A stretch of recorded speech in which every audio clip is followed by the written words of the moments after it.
আউযুবিল্লাহি মিনাশ শাইতানির রাজিম। বিসমিল্লাহির রহমানির রহিম। আসসালামু আলাইকুম।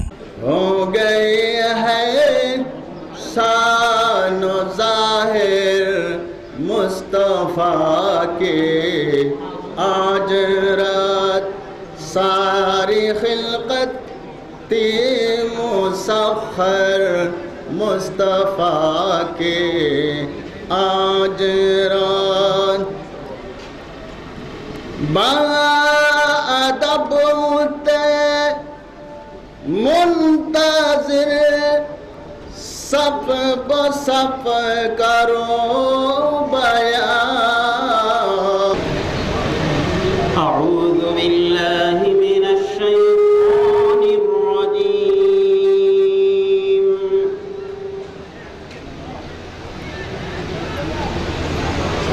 बिस्मिल्लाहिर रहमानिर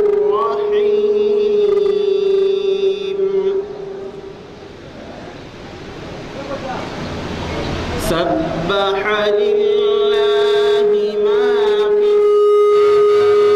फिस्समावाति व मा फिल अर्द व हुवल अज़ीज़ुल हकीम। এঁকেছি তোমার ছবি ওগো মদিনাওয়ালা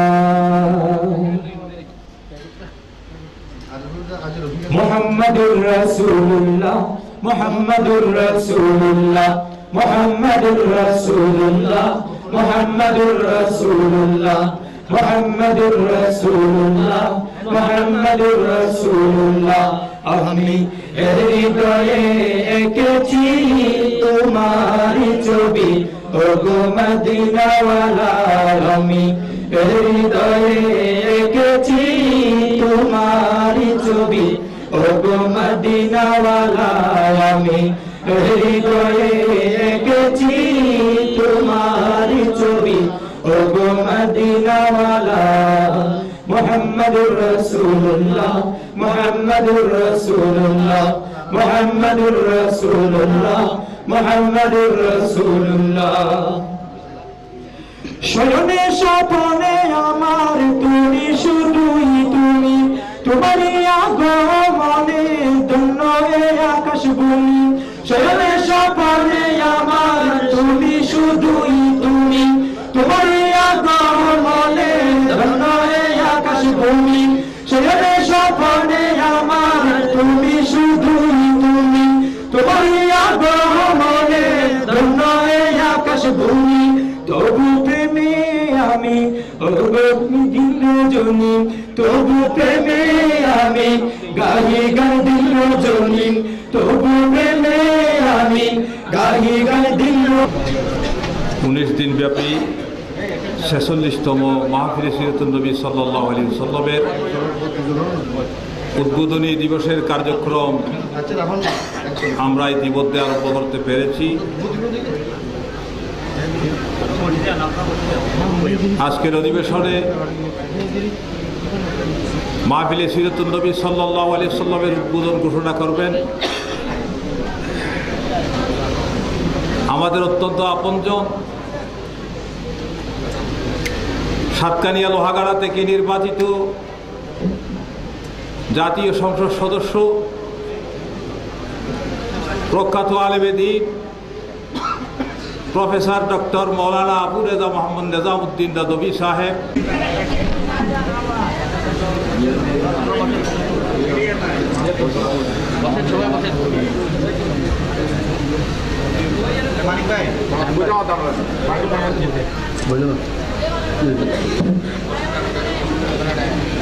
अल्हम्दुलिल्लाह वलिय्यिहि वस्सलातु अला नबिय्यिहि व अला आलिहि व अस्हाबिहि अलमुतअद्दिबिना बिआदाबिहि अम्मा बाद।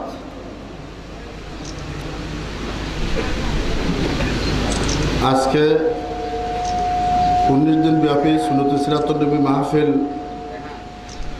উদ্বোধন হতে যাচ্ছে। যে সিরাতুন নবী মাহফিল একদল আলেম উলামা আউলিয়া কেরামদের মাধ্যমে আজ থেকে ৪৬ বছর আগে শুরু হয়েছিল। যে সমস্ত আলেম উলামা আউলিয়া কেরাম এই সিরাতুন নবী শুরু করেছিলেন এবং যিনি নেতৃত্ব দিয়েছিলেন হযরত মাওলানা হাফেজ আহমদ সাহেব রহমতুল্লাহি আলাইহি, এবং ওনার সাথে সাথে যারা এই সিরাতুন নবী মাহফিলকে কামিয়াব করার জন্য মেহনত এবং পরিশ্রম করেছেন, আমার আব্বা মাওলানা ফজলুল্লাহ সাহেব নাজেম আলা চুরুতে হাকিমিয়া কামিল মাদ্রাসা সহ মাওলানা আমিনুল্লাহ সাহেব এবং মাওলানা আমিন সাহেব এবং চুরুতে হাকিমিয়া কামিল মাদ্রাসার প্রবীণ শিক্ষকবৃন্দ, এইসব আলেম উলামাদের মাধ্যমে 19 দিনব্যাপী এমন একটি সিরাতুন নবী মাহফিল আজ থেকে ৪৬ বছর আগে শুরু হয়েছিল যে এই স্টেজটা দেখতে একটা ওয়াকার এবং হাইবত কায়েম হতো, এমন ওয়াকার এবং হাইবত কায়েম হতো।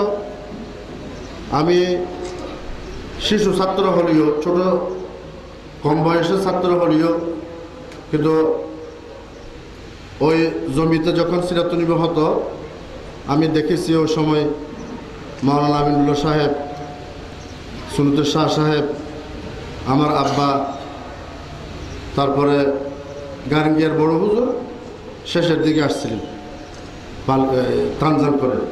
গাঙ্গিয়ার বড় হুজুর একদম শেষের দিকে প্রবেশ করছিলেন।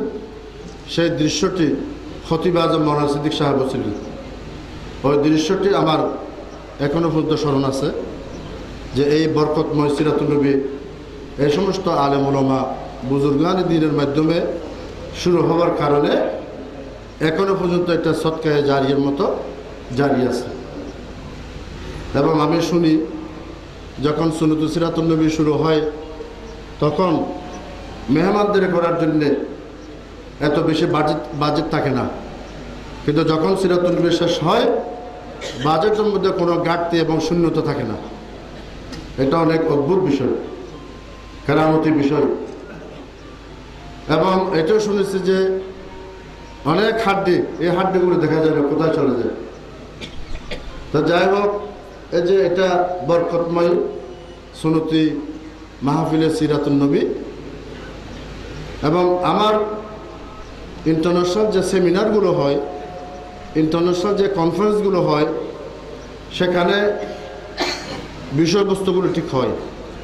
একটা কেন্দ্রীয় বিষয় হয় অনুবাদ মার্কাজি, আর অন্য বিষয়গুলো ফরআই বিষয়গুলো হয়। এই বিষয়গুলোর উপর লিখিতভাবে বক্তৃতা প্রদান করা হয় এবং সেই বক্তৃতার উপর আবার আলোচনা, পর্যালোচনা, নেকাশ মুনাকাশা হয়, মুজাদালা হয়, মুদাওয়ালা হয়।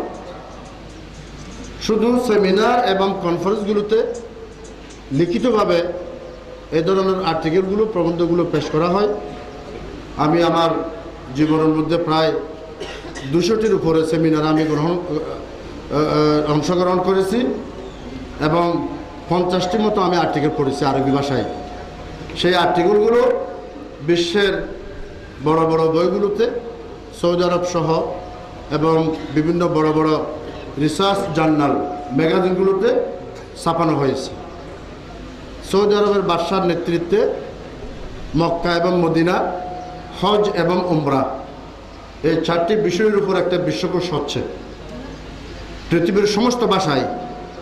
1 নম্বরে আরবি এবং ইংলিশ, 40 খণ্ডব্যাপী মক্কা, মদিনা, হজ এবং উমরা, এই 4টি টপিকের উপর একটা বিশ্বকোষ হচ্ছে 40 খণ্ড।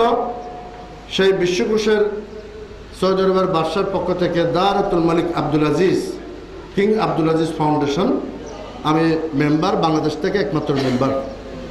এবং সেখানে হজ, উমরা এবং মক্কা মদিনার উপর যারা আর্টিকেল লিখেছেন দুনিয়াতে, আমার আর্টিকেলও আরবি ভাষায় ওখানে জায়গা পেয়েছে, স্থান পেয়েছে। তো এইভাবে সেমিনার কনফারেন্সগুলোতে বিষয়ভিত্তিক আলাপ হয়।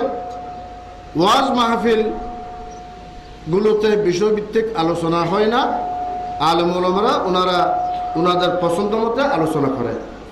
কিন্তু সুন্নাতুল সিরাতুন নবী একমাত্র মাহফিল, যে মাহফিলে সেমিনারের মতো কনফারেন্সের মতো বিষয় ঠিক করা হয়। বিষয়গুলো আমার আব্বা ঠিক করে দিতেন এবং এই বিষয়গুলোর উপর নিয়মতান্ত্রিকভাবে আলোচনা হয়, ওয়াজ এবং বক্তৃতা হয়। এই সমস্ত বিষয়গুলো সামগ্রিকভাবে যদি এক জায়গা করা হয় তাহলে রসুলের সিরত এবং ইসলামের বিষয় অন্তত 70% ওখানে অন্তর্ভুক্ত হয়ে যাবে। কিন্তু সেমিনার কনফারেন্সে যে রকম আর্টিকেলগুলো ছাপানো হয়, বই ছাপানো হয়, প্রিন্ট করা হয়, সুন্নাতুল সিরাতুন নবীর মাহফিলের 46 বছর বয়স হলেও এখনো পর্যন্ত এই সমস্ত ওয়াজ মাহফিল, এই বিষয়বস্তুর এই বক্তৃতাগুলো এখনো পর্যন্ত প্রিন্ট হয় নাই, এখনো পর্যন্ত কোনো বই বাইর হয় নাই। সে কারণে অর্থনৈতিকভাবে কোনো সমস্যা হবে না। এইবার থেকে আমার প্রস্তাবনা থাকবে, আপনারা সমস্ত বক্তৃতা এবং ওয়াজগুলো A to Z রেকর্ড করবেন, A to Z রেকর্ড করবেন এবং সুন্নাতুল হাকিমিয়া কামিল মাদ্রাসায় অনেক যোগ্যতা সম্পন্ন উলামায়ে দ্বীন রয়েছে। এদের মাধ্যমে ওই ক্যাসেট থেকে এই ওয়াজগুলো লিপিবদ্ধ করতে হবে। লিপিবদ্ধ করার পরে এই সমস্ত ওয়াজগুলো বই আকারে ছাপানো হবে এবং পুরা বাংলাদেশে এটা প্রচার হবে। ধীরে ধীরে এটা আরবি এবং ইংলিশে অনুবাদ হবে। এইবার থেকে আপনারা এই উদ্যোগটা পদক্ষেপ গ্রহণ করবেন। এটা ছাপানোর ব্যাপারে আমি পুরোপুরি অর্থায়ন করব, আমি ছাপানোর ব্যবস্থা করব, কিন্তু এই কাজটা করতে হবে। তাহলে সুন্নাতুল সিরাতুন নবী মাহফিল বা মানা হবে, মানাদার হবে এবং যে সমস্ত উলামা এবং ওয়াইজিন কেরামরা ওয়াজ এবং বক্তৃতা করেছেন তাদের বক্তৃতাগুলো মূল্যায়িত হবে। এটা হচ্ছে আপনাদের প্রতি আমার পরামর্শ। আপনারা এভাবে খোকন সাহেব আপনারা এটা ব্যবস্থা করবেন। আজাদ তা আমি ঠিক টাইমে এখানে উপস্থিত হয়েছি, কিন্তু মানুষ বেশি হওয়ার কারণে, বহর বেশি বড় হওয়ার কারণে, খাওয়া দাওয়া অবশিষ্ট থাকার কারণে, নামাজ অবশিষ্ট থাকার কারণে দেরিতে শুরু হয়েছে। নাহলে আমরা ঠিক টাইমে 10:30 পৌনে 11টার দিকে চট্টগ্রাম শহর থেকে বাইরে হয়েছি। এরপরও আমি চেষ্টা করব আজকে যদি 4টা বাজে আসরের আগুন দেওয়া হয়, বিষয়ভিত্তিক আমি কিছু কথা বলবো, কিছু বিষয় বলবো। নিয়ত, নিয়ত কাহাকে বলে, নিয়তের গুরুত্ব কি, কিছু বিষয়বস্তু বলবো। আকীদা, ইসলামে আকীদার মৌলিক বিষয়গুলো কি। কারণ আমাকে যেহেতু নির্ধারিত কোনো বিষয় দেওয়া হয় নাই, আমি বিক্ষিপ্তভাবে সব বিষয় এখানে অন্তর্ভুক্ত করব। কিছু বিষয় বলবো আমি রসুলের আদর্শ এবং আখলাক কীরকম ছিল, আর কিছু বিষয় বলবো আমি কিছু গলত মাফাহিম, গলত অর্থ যেগুলো শুদ্ধ করা দরকার, আর কিছু বিষয় বলবো আমি মিসাকুল মদিনা, মদিনা সনদের বিষয় নিয়ে, আর কিছু বিষয় বলবো আমি খুতবাতু হজ্জাতুল ওয়াদা, হজ্জাতুল ওয়াদা বিদায় হজের ভাষণে কি ছিল, আর কিছু বিষয় বলবো আমি আপনার মাদ্রাসাতু আসহাবুস সুফা, ইসলামের ইতিহাসে প্রথম মাদ্রাসা কোনটি, সেই মাদ্রাসাটার নাম কি, মাদ্রাসাতু আসহাবুস সুফা। আর কিছু বিষয় বলবো আপনার আদল ইনসাফ এবং জঙ্গিবাদী সন্ত্রাস, এই বিষয়গুলো কিছু বিষয় বলবো। আমি আশা করতেছি যে আপনারা একটু চেষ্টা করবেন শোনার জন্যে, আমি খুশি হব। প্রথমে 4টি বিষয় নিয়ত সম্পর্কিত। এই 4টি বিষয় সমস্ত মুসলমানদের দরকার। আমরা যদি নিজেদেরকে একজন মুসলমান দাবি করি, একজন মুমিন দাবি করি, তাহলে 4টি বিষয় আমাদের বাধ্যতামূলক। এই 4টি বিষয় যদি আমাদের না থাকে তাহলে আমাদের সমস্ত কর্মকাণ্ড নাকেস থেকে যাবে, অর্ধ থেকে যাবে। প্রথম বিষয় হচ্ছে যে ইখলাসুন নিয়্যা, নিয়ত পরিষ্কার করা। একদিন আগে আমাদের হযরত মাওলানা শফিক সাহেব, আমার শিক্ষক, নিয়তের উপর খুব সুন্দর সুন্দর কথা বলেছেন। বড় হাতিয়া রশিদের গুণা, নিয়ত পরিষ্কার এবং আল্লাহর জন্য খালিস করা। যতদিন পর্যন্ত আমরা নিয়ত পরিষ্কার এবং আল্লাহর তাআলার জন্য খালিস করব না, ততদিন পর্যন্ত নিয়তের পরে যে সমস্ত কর্মকাণ্ড হবে বেকার হয়ে যাবে।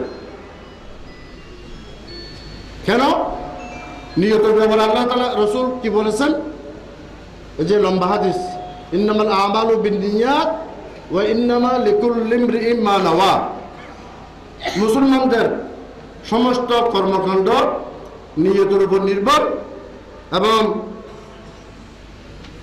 মানুষ যে রকম নিয়ত করবে সেই রকম প্রতিফলন হবে। এটা হচ্ছে দলিল যে নিয়ত যে পরিষ্কার করতে হবে, নিয়ত যে মুখলেসানা হতে হবে, এটা হচ্ছে বুখারী শরীফের এই দলিলটি। এরপরে আরেকটি কোন শরীফের কথা, ওয়ামা উমিরু ইল্লা লিয়াবুদু আল্লাহ মুখলিসিন লাহুদ্দিন। মানে সমস্ত মানুষকে হুকুম করা হয়েছে ইবাদত করার জন্য, এবং ইবাদতের মধ্যে কি লাগবে? ইখলাস এবং পরিষ্কার পরিচ্ছন্নতা লাগবে। কুল ইন্না সলাতি ওয়া নুসুকি ওয়া মাহইয়ায়া ওয়া মামাতি লিল্লাহি রাব্বিল আলামিন। আমার নামাজ, আমার জীবন, আমার মরণ, আমার হজের ইবাদত সবগুলো কার জন্য? আল্লাহ তাআলার জন্য। এটা হচ্ছে নিয়ত। এরপরে যে নিয়ত করার পরে সে যে নামাজ পড়বে, নিয়ত করার পরে সে যে কোরবানি দিবে, নিয়ত করার পরে সে যে বিভিন্ন কর্মকাণ্ড আঞ্জাম দেবে, আল্লাহর জন্য বিভিন্ন কাজ করতে হবে, সেটা আবার দেখাশোনা করতে হবে। সেটাকে আবার কি করতে হবে? দেখাশোনা করতে হবে, যেটাকে ইসলামিক পরিভাষায় বলা হয় মুরাকাবাতুল্লাহি তাআলা, যে আল্লাহ তাআলা এটা দেখতেছেন। আল্লাহ তাআলা আমি যে কাজগুলো করতেছি, নিয়ত করেছি, সেটা আল্লাহ তাআলা দেখতেছেন। এই মন মানসিকতা আমার হৃদয়ের মধ্যে থাকতে হবে। এটার দলিল কি? এটার দলিল হচ্ছে যে বুখারী শরীফের যে হাদিসে আছে, উবুদিল্লাহ কাআন্নাকা তারাহু ওয়া ইল্লাম তাকুন তারাহু ফাইন্নাহু ইয়ারাক। তুমি আল্লাহ তাআলার এমনভাবে ইবাদত করো যে আল্লাহ তাআলা তোমাকে দেখতেছে। সেই তুমি আল্লাহ তাআলাকে দেখতেছো, আর যদি তুমি আল্লাহ তাআলাকে দেখতেছো সে ক্ষমতা তোমার না থাকে, তোমার এই মন মানসিকতা থাকতে হবে যে আল্লাহ তাআলা তোমাকে দেখতেছে। উবুদিল্লাহ কাআন্নাকা তারাহু ওয়া ইল্লাম তাকুন তারাহু ফাইন্নাহু ইয়ারাক। আর এরপরে নিয়ত, মুহাসাবাতুন নফস। আমি যে কাজ করেছি নিজের হৃদয়ের সাথে, নফসের সাথে মুহাসাবা এবং হিসাব নিকাশ করতে হবে যে আমি যে কাজ করেছি এটা ঠিক হয়েছে কিনা। মুহাসাবাতুন নফস, মুহাসাবা যেটা বলা হয়েছে হাসিবু আনফুসাকুম ক্বাবলা আন তুহাসাবু। তোমরা নিজেদের মুহাসাবা করো, তোমার মুহাসাবা হওয়ার আগে। তোমরা নিজেদের হিসাব নিকাশ করো তোমার হিসাব নিকাশের আগে।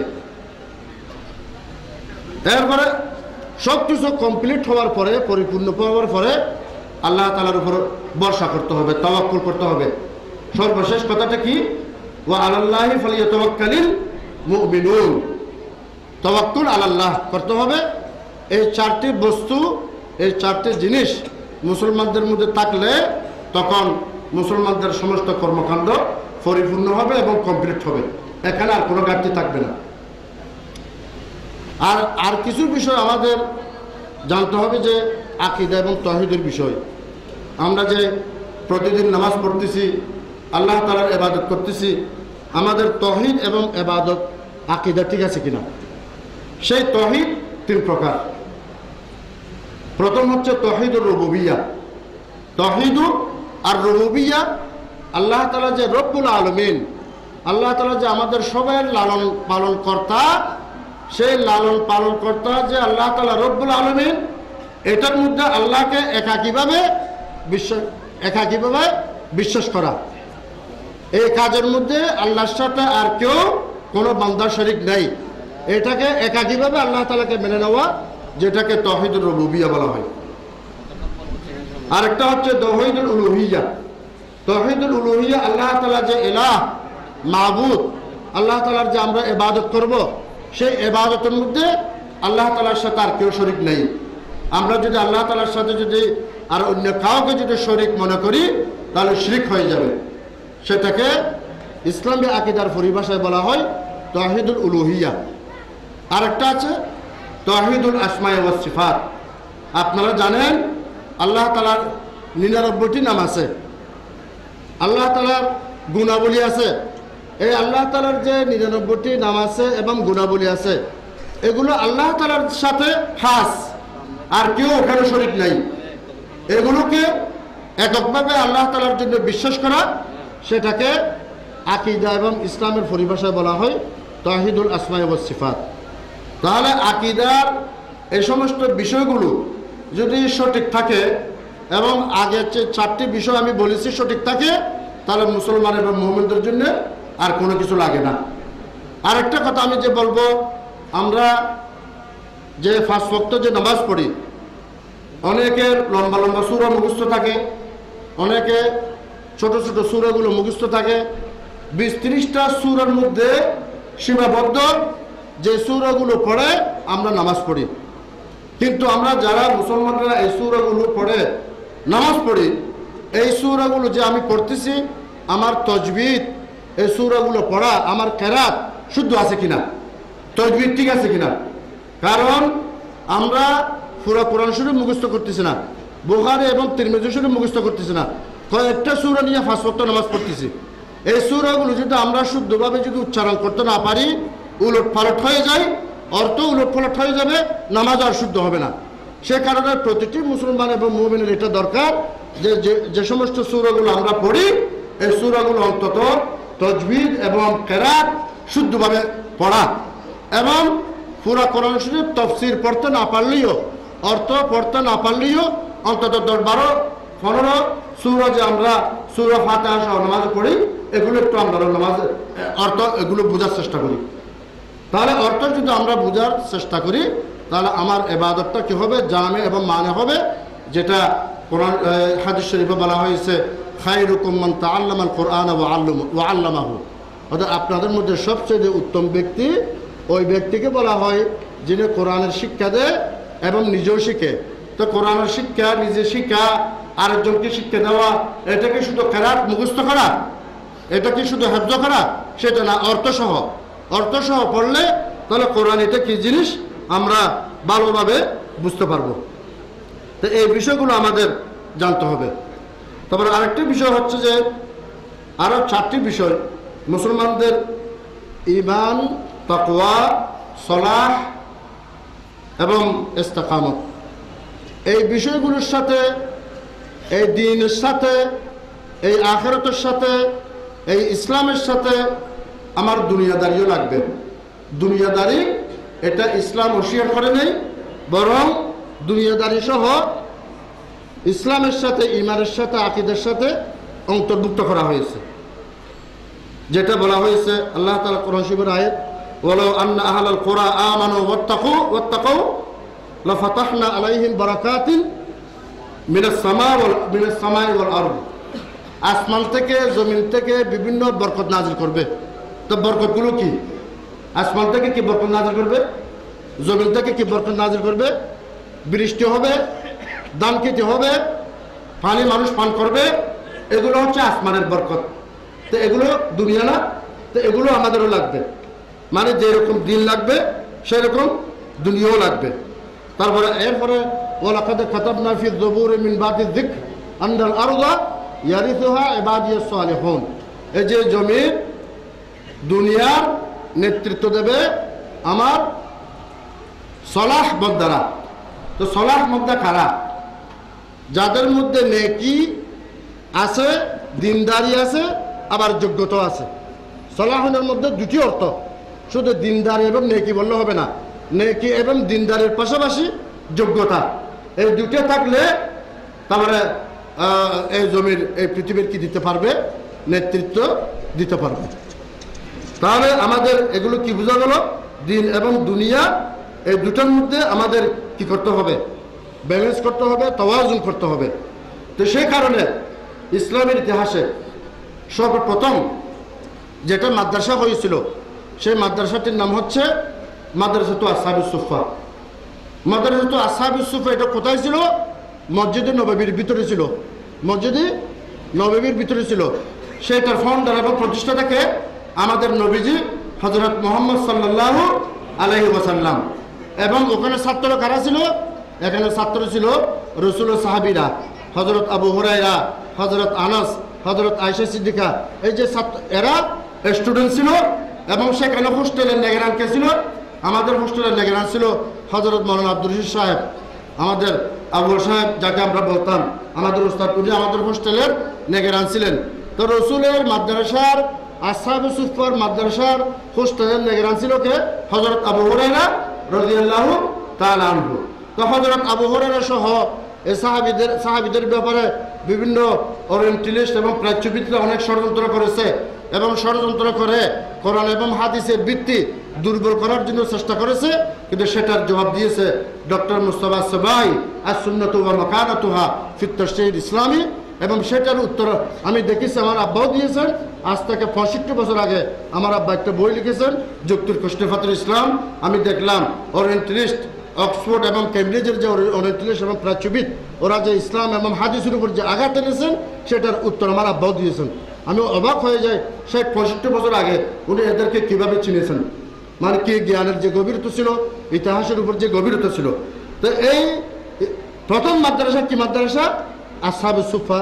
এই আসহাবুস সুফফাদের মাদ্রাসা, এই মাদ্রাসা যদি না হতো তাহলে আপনারা কোথায় বুখারী শরীফ পেতেন, কোথায় মুসলিম শরীফ পেতেন, কোথায় তিরমিজি শরীফ পেতেন, কোথায় আবু দাউদ পেতেন, কোথায় ইবনে মাজাহ পেতেন, কোথায় নাসাই পেতেন, কোথায় মুওয়াত্তা মালিক পেতেন, কোথায় মুসান্নাফ আব্দুর রাজ্জাক পেতেন, কোথায় মুসনাদ আবু হানিফা পেতেন, কোথায় আবি শাইবা পেতেন, এই যে মুসনাদ আবু হানিফা পেতেন। এই হাদিসের যে কিতাবগুলো কোথায় পেতেন আপনারা? এগুলো তো এই মসজিদে নববীর দরস তদরিসের মাধ্যমে এই যে হাদিসের গ্রন্থগুলো বাস্তবায়িত হয়েছে, না হলে একটা বই আপনারা পেতেন না। আজকে যে মুসলিমরা আমাদের উপরে যে চলে গেছে জ্ঞান এবং বিজ্ঞানে ও মুসলিমরা আমাদের উপরে চলে গেছে। আপনি ইউরোপ বলেন, আমেরিকাকে বলেন, সমস্ত বড় বড় বিশ্ববিদ্যালয় ওখানে এবং সমস্ত সায়েন্টিস্টরা ওখানে, বৈজ্ঞানিকরা ওখানে। তো এইরকম কেন হয়েছে? এইরকম কেন হয়েছে? কিন্তু আমাদের ইতিহাস কী ছিল? আমাদের ইতিহাস কী ছিল? মসজিদে নববীর পরে দ্বিতীয় সবচেয়ে বড় বিশ্ববিদ্যালয়, মাদ্রাসা না, বড় বিশ্ববিদ্যালয়, যেটা আমি ভিজিট করেছি, এখনো আছে, 1350 বছর বয়স। এই বিশ্ববিদ্যালয়ের নাম হচ্ছে জামিয়াতুল কারবিয়্যিন। মরক্কোর ফেস নগরীতে জামিয়াতুল কারবিয়্যিন, করবিয়্যিনদের বিশ্ববিদ্যালয়। করবিয়্যিনদের অর্থ হচ্ছে গ্রামবাসী, গ্রামবাসীদের বিশ্ববিদ্যালয়। 1350 বছর আগে এই বিশ্ববিদ্যালয়টি প্রতিষ্ঠিত হয়েছে ফেস নগরীতে, মরক্কোতে। সেই বিশ্ববিদ্যালয় আমি পরিদর্শন করেছি, এখনো বিরাট বিশ্ববিদ্যালয়, 40,000 মতো স্টুডেন্ট আছে। সেই বিশ্ববিদ্যালয়ে কি ছিল সাবজেক্ট? জিওগ্রাফিক বিজ্ঞান ছিল, সায়েন্স ছিল এবং মেডিকেল সায়েন্স ছিল, কোরআন হাদিস ছিল, আরবি ভাষা ছিল, সব কিছু আধুনিক জ্ঞান বিজ্ঞানগুলো ওই বিশ্ববিদ্যালয়ের সিলেবাসভুক্ত ছিল জামিয়াতুল কারবিয়্যিনদের মধ্যে। ওখানে লেখাপড়া করেছেন কে? ইবনে খালদুন। আপনারা ইবনে খালদুনের নাম শুনেছেন, যিনি সমাজবিজ্ঞানের প্রতিষ্ঠাতা, ইলমুল ইজতিমা যেটাকে বলা হয়, সমাজবিজ্ঞানের প্রতিষ্ঠাতা, যার ইবনে খালদুন তারিখ ইবনে খালদুন অনেক লম্বা নাম। আল ইবার ওয়া দিওয়ানুল মুবতাদা ওয়াল খবর ফি আইয়ামিল আরব ওয়াল আজম ওয়াল বরবর ওয়া মান আসরাহুম মিন যাবি সুলতানিল আকবর। এটা হচ্ছে তারিখ ইবনে খালদুনের নাম। মানে সেই ইবনে খালদুন ওখানে লেখাপড়া করেছেন, ইবনে সিনা ওখানে লেখাপড়া করেছেন, কাজী আয়াস ওখানে লেখাপড়া করেছেন। এই বড় বড় আলেম ওলামারা এই যে জামিয়াতুল কারবিয়্যিন এই বিশ্ববিদ্যালয়ে লেখাপড়া করেছেন। তাহলে সেই প্রতিষ্ঠানগুলো কেমন ছিল, এখন আমরা কেমন হয়ে গেছি। এবং এরপরে সবচেয়ে বড় প্রতিষ্ঠান, বড় বিশ্ববিদ্যালয় জাইতুনা বিশ্ববিদ্যালয়। কোথায়? তিউনিসিয়ায় জাইতুনা বিশ্ববিদ্যালয়। এটাও হবে প্রায় 1200 বছর বয়স। জাইতুনা বিশ্ববিদ্যালয় এখনও সেখানে 30,000 মতো স্টুডেন্ট রয়েছে। এই যে আলেম ওলামা, মুহাদ্দিসিন, ফুকাহা, আইম্মে কেরাম, যাদের নাম আমরা সবসময় উচ্চারণ করি, ওখানে লেখাপড়া করেছেন। আমি ওদের নাম তালিকা বললে অনেক সময় লাগবে, বলতে পারবো না। ওইটা জাইতুনা বিশ্ববিদ্যালয়। এরপরে বিশ্ববিদ্যালয় আজহার বিশ্ববিদ্যালয়ের নাম সবাই শুনেছেন আপনারা হয়তো। আসহাবুস সুফফা প্রথম মাদ্রাসা, এটা আপনাদের সচেতন হন নেই। আপনারা জামিয়াতুল কারবিয়্যিন প্রথম বিশ্ববিদ্যালয়, আসহাবুস সুফফার পরে, এটা আপনারা সচেতন হন নেই। এবং জামিয়াতুল জাইতুনা। এরপরে আপনারা হয়তো সচেতন হন নাই, আপনারা শুধু নাম শুনছেন কোনটা, জামিয়াতুল আজহার, আজহার বিশ্ববিদ্যালয়। সেই আজহার বিশ্ববিদ্যালয় আগে এই তিনটে বিশ্ববিদ্যালয়, আজহার বিশ্ববিদ্যালয় অনেক পরে হয়েছে। যে আজহার বিশ্ববিদ্যালয় থেকে পৃথিবীর সমস্ত ওলামারা ওখানে লেখাপড়া করেছেন। এরপরে 200 বছর পরে, 300 বছর পরে, 400 বছর পরে কি হয়েছে? অক্সফোর্ড বিশ্ববিদ্যালয়, কেমব্রিজ বিশ্ববিদ্যালয়, হার্ভার্ড বিশ্ববিদ্যালয়, যেগুলো লন্ডন এবং আমেরিকায় অনেক পরে। এরপরে এই যে বড় বড় ওরিয়েন্টালিস্টরা লেখাপড়া যেখানে করেছেন, বড় বড় ওরিয়েন্টালিস্ট, এবং যে ওরিয়েন্টালিস্টরা খ্রিস্টান ছিল, নাহলে ইহুদি পাদুরি ছিল, যে প্রাচ্যবিদ, ওরা লেখাপড়া যেখানে করেছেন বাইতুল হিকমা এবং দারুল হিকমা, ওখানে গ্রেনাডা যেটা স্পেনে, এবং কর্তোবা, এর যেটাকে কর্ডোবা বলা হয়, গন্নাতা যেটাকে গ্রেনাডা বলা হয়, ওখানে লেখাপড়া করেছেন ওরিয়েন্টালিস্টরা। এরপরে বাইতুল হিকমাতে লেখাপড়া করেছেন। লেখাপড়া করে ওরা চিন্তা করেছে যে মুসলমানদের সাথে যুদ্ধে আর পারা যাবে না, আমরা এখন আল গজবুল ফিকিরি এলম এবং জ্ঞান এবং হাই থট, এগুলোতে আমরা যুদ্ধ করব। এগুলোতে যুদ্ধ করে করে অনেক চেষ্টা করেছে, কিন্তু আলহামদুলিল্লাহ মুসলমানদের সাথে পারেনি। তাহলে মুসলমানদের এই ইতিহাস ছিল, মুসলমানদের এই অবস্থা ছিল, কিন্তু আমরা এখন মুসলমানরা কোথায় চলে গেছি, এত অধপতন হয়ে গেছে। সেই কারণে আমাদের মুসলমানদের আবারও অগ্রসর হতে হবে। এই সমস্ত জ্ঞান বিজ্ঞানের যে প্রতিষ্ঠাতা, যে আপনি ইবনে সিনা বলেন, ফারাবি বলেন, ইবনে খালদুন বলেন, ইবনুল হাইথাম যিনি ফিজিক্সের প্রতিষ্ঠাতা, ইবনুল হাইসাম আল ইদরিসি জিওগ্রাফিকের প্রতিষ্ঠাতা। আমি অক্সফোর্ড বিশ্ববিদ্যালয়ে গেছি, সেখানে মিউজিয়াম থেকে একটা অ্যাটলাস বাইর করছে। সেই অ্যাটলাস আজ থেকে 800 বছর আগে তৈরি করা হয়েছে। অ্যাটলাস অর্থাৎ মানচিত্র। সেই মানচিত্র 800 বছর আগে বর্তমান মানচিত্র এত বেশি পার্থক্য নেই, মোটামুটি 95% ঠিক আছে। সেই অ্যাটলাস প্রতিষ্ঠাতাকে আল ইদরিসি উনি প্রতিষ্ঠা করেছেন। এরপরে কেমিয়া, যেটা কেমিস্ট্রি বলা হয়, জাবির বিন হায়ান, এই যে মুসলিম বলিসি, ওগুলা ওরা যে এই নতুন জ্ঞান বিজ্ঞান এগুলো প্রতিষ্ঠা করেছে। তো এখন আমরা কোথায় চলে গেছি? তো সেই কারণে আপনাদের আমরা যারা মুসলমান আছি, আমাদেরকে কিছু বই পড়া দরকার। সেই বইগুলোর মধ্যে আমি একটা নাম দিয়ে দিচ্ছি, অন্তত এই বইটা পড়বেন, মাযা খাসিরাল আলম বিনহিতাতিল মুসলিমিন। माज़ा खसिरल आलम बिनहितातिल मुस्लिमीन, इंसानी दुनिया पर मुसलमानों के उरूज ज़वाल का असर। আর বাংলা হচ্ছে মুসলমানদের ফতনে বিশ্ব কি হারালো, মুসলমানদের ফতনে বিশ্ব কি হারালো, এবং ইংলিশে হচ্ছে ইসলাম এন্ড দ্য ওয়ার্ল্ড। এই বইটি আপনারা পড়বেন, তাহলে আমাদের মুসলমানদের মধ্যে কি হবে, চেতনাবোধ সৃষ্টি হবে, আমরা সচেতন হতে পারবো। তো এই সমস্ত বিষয় আমি এই জন্য বলতে চাচ্ছি যে যাতে করে আমরা মুসলমান যে ফ্যাশনের দিকে পড়ে আসি, আমরা আবার অগ্রসর হতে পারি এবং মুসলমানরা আবার সচেতন হতে পারে। তা আমার যে সমস্ত বিষয় আমি যে বলতে চাচ্ছি, এগুলো যে বলা যাবে না, আমি 10 ভাগের 2 ভাগ বলেছি, এগুলো বলা যাবে না। আসরের আজানের টাইম হয়ে যাচ্ছে, 10 ভাগের 2 ভাগ আমি বলেছি, আর অনেক কিছু আছে, 8 ভাগ আছে না, এটা তো দেওয়া হয়ে গেছে। হ্যাঁ কি হন, হ্যাঁ 10 মিনিট। তাহলে আরেকটু বলি আমি, আরেকটি কথা, আমাদের রসুলের আদর্শ কি ছিল? সবসময় এই কথাগুলো আমরা বলি, কানা খুলুকুহু আল কোরআন, এটা আমরা বলি। তারপরে এরপরে এই আমাদের রসুল খুদা সাল্লাল্লাহু আলাইহি ওয়াসাল্লাম মুসলমানদের জন্য কীরকম ব্যবহার করতেন ও মুসলিমদের জন্য কীরকম ব্যবহার করতেন, এবং মদিনার সনদ কীরকম ছিল। সংক্ষিপ্ত 10 মিনিটের মধ্যে আমি কথা বলি। কয়েকটি শব্দ ইসলামের পরিভাষা, একটা জেহাদ, আরেকটা মুহারাবা, আরেকটা ফিতনা, আরেকটা ফাসাদ, এই 4টি শব্দ। মুহারাবা এই শব্দটি কোরআন শরীফে একাধিক জায়গায় ব্যবহার হয়েছে। ফিতনা শব্দটি কোরআন শরীফে অনেক জায়গায় ব্যবহার হয়েছে। ফাসাদ শব্দটি কোরআন শরীফে অনেক জায়গায় ব্যবহার হয়েছে। এরহাদ শব্দটি কোরআন শরীফে ব্যবহার হয়েছে। এগুলোর অর্থ কি? সংক্ষিপ্তভাবে খোলাসাভাবে দরিয়া বকুজা, খোলাসাভাবে কথা হচ্ছে যে জাহাদ হচ্ছে মানবতাকে ফিরে আনার জন্যে, শান্তি শৃঙ্খলা ফিরে আনার জন্যে প্রচেষ্টা করা। প্রচেষ্টা করা। জেহাদ মানে তলোয়ার দিয়ে, চাকু দিয়ে, অস্ত্র দিয়ে যুদ্ধ করা নয়। মানবতা এবং শান্তি শৃঙ্খলা এগুলোকে ফিরে আনা, এটার জন্য যুদ্ধ-জাহাদ করা, এটার জন্য কষ্ট করা, চেষ্টা করা, এটা হচ্ছে জেহাদ। আর মুহারাবা হচ্ছে সন্ত্রাসীর অর্থ। সন্ত্রাসের যে অর্থ, মুহারাবার সেই অর্থ, এরহাবের সেই অর্থ আরবিতে। যার কারণে আল্লাহ তাআলা কোরআন শরীফে যে বলেন, ইন্নামা জাযাউল লাযীনা ইউহারিবুনাল্লাহা ওয়া রাসূলাহু ওয়া ইয়াসআউনা ফিল আরদি ফাসাদা আন ইউকাত্তালু আও ইউসাল্লাবু আও তুকাত্তা আইদিহিম ওয়া আরজুলুহুম মিন খিলাফ আও ইউনফাউ মিনাল আরদ যালিকুম লাহুম খিযুন ফিদ দুনিয়া ওয়া লাহুম ফিল আখিরাতি আযাবুন আযীম।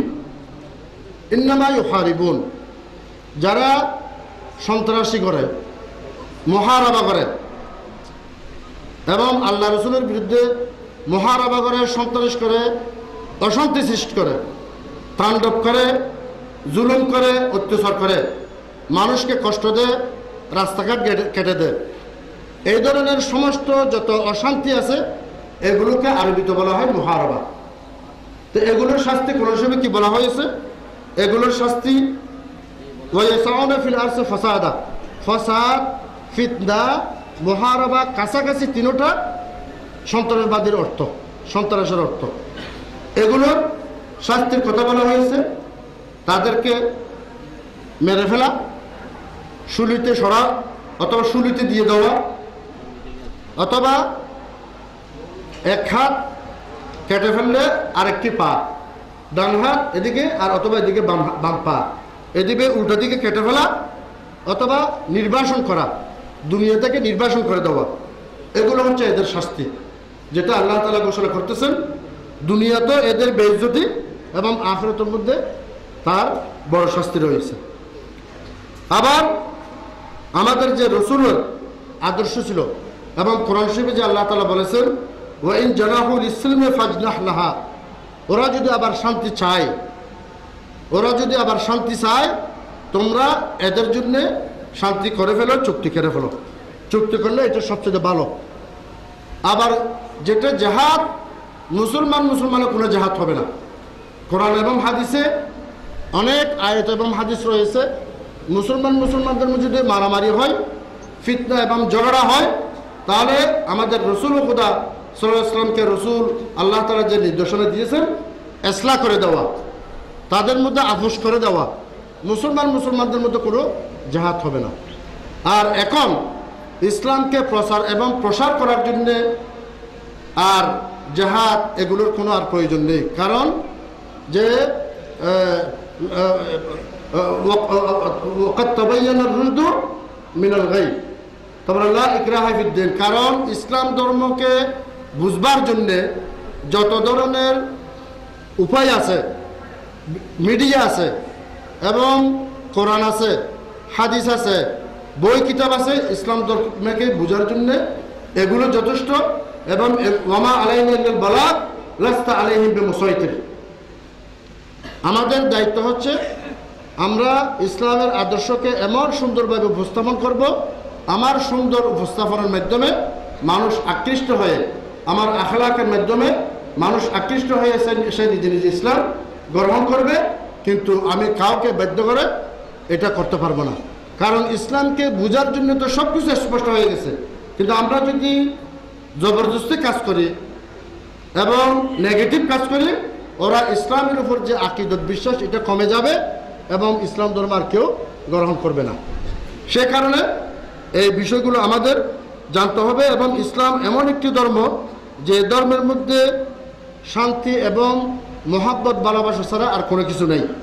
যেটা হযরত আবু হুরায়রা রাদিয়াল্লাহু তাআলা আনহুর হাদিস, ওয়াল্লাযী নাফসি বিয়াদিহি লা তাদখুলুল জান্নাহ হাত্তা তুমিনু ওয়া লা তুমিনু হাত্তা তাহাব্বু আওয়ালা আদুল্লুকুম আলা শাইইন ইযা ফাআলতুমুহু তাহাবাবতুম আফশুস সালাম বাইনাকুম। আরেকটা হাদিস শরীফ আছে, ইকরাইস সালাম আলা মান আরাফতা ওয়া আলা মান লাম তারিফ। মানে মহব্বত ভালোবাসা কিভাবে সৃষ্টি হবে?